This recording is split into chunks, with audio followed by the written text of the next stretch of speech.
tunakuwa na misingi 28 ya kanisa ile yenye tuko najifunza mdarasa, au tuite mafundisho 28 ya msingi.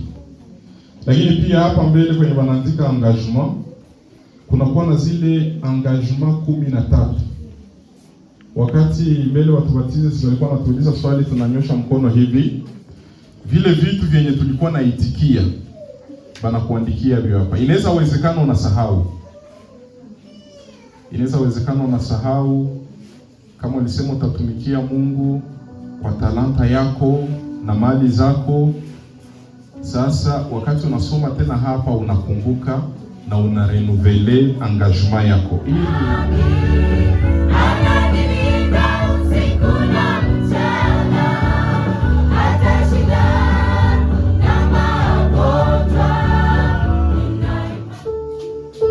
Kila mtu anakuwa na cheti chake na Biblia yake. Asante, Mungu awabariki sana. Ndugu Espoir kama iko humu anaweza kuzogea huko mbele. Pastor Paul naye anaweza kuzogea huko.